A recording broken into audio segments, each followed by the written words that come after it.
Okay, so we are looking at another section in your video, in your PSMT, expenses and budget. So if you want to know how much you've got to spend, you've got to work out how much you have available to you to do so.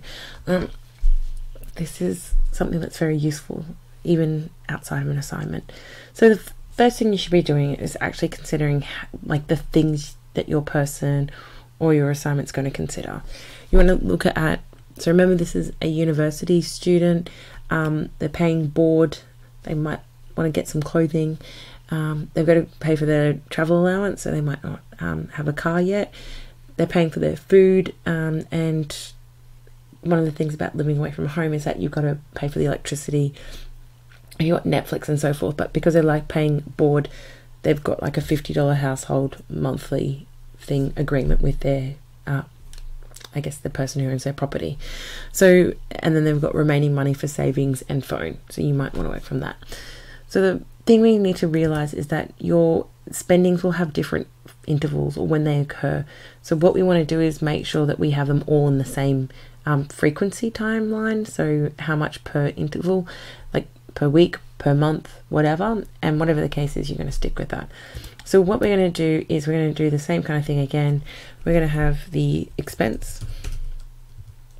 Oh, I don't want all that other stuff.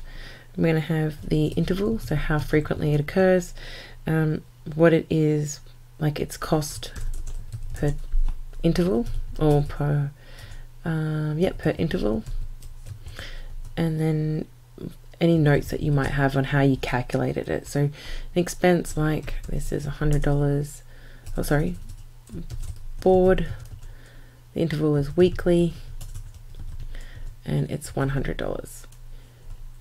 And the next one is going to be clothing, weekly, 20, and they might just save that money because they want to buy something, so they might be a person who really enjoys clothing. So go-card transport per week, weekly, they're charging 30, and they might have it as it's 5 by 6 days, so $5 per day for 6 days of travel, and that might be just what they do, so how they've determined it. Food is weekly, and they're paying $80, includes takeout. Okay, and the last one is their household costs, and that's monthly. Ooh. And that is $50 per month. That includes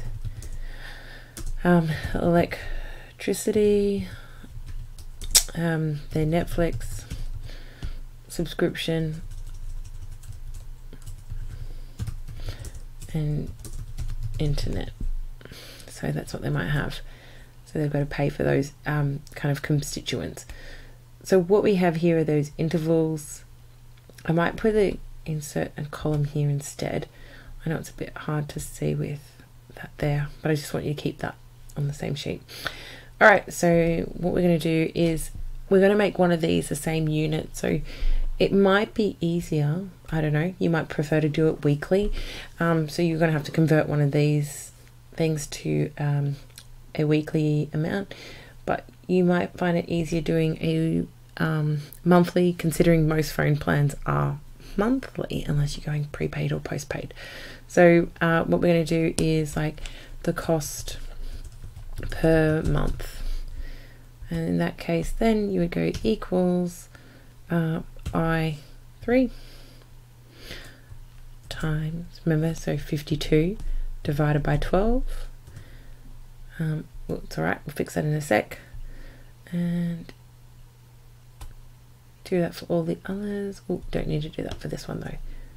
So we have a look here, 52 times divided by 12, and we change those to, it's going to be $50 per month, I'm going to format those so that they are currency.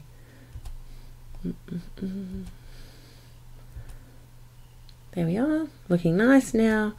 And what we have then is our per month, and then we can have our total equals sum bracket, drag and drop, close bracket. So per month they are spending $1,046. Now you can work out your remainder. Remaining income is going to be equals. Now if we have a look over here, this is why I've put it on the same sheet, equals this one minus this one. Enter. This is how much money is left over remaining per month.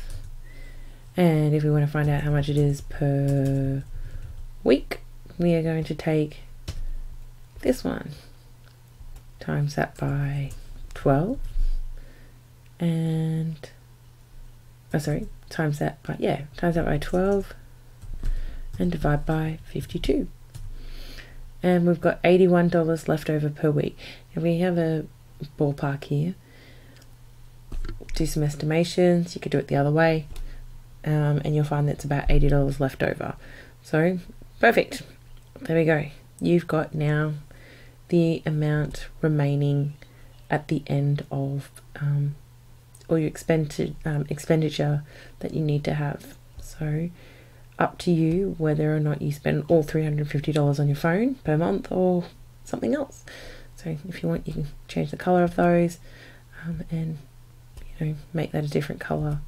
So you can highlight that and maybe make that a little one, a different one again, whatever the case. All right, so there we are.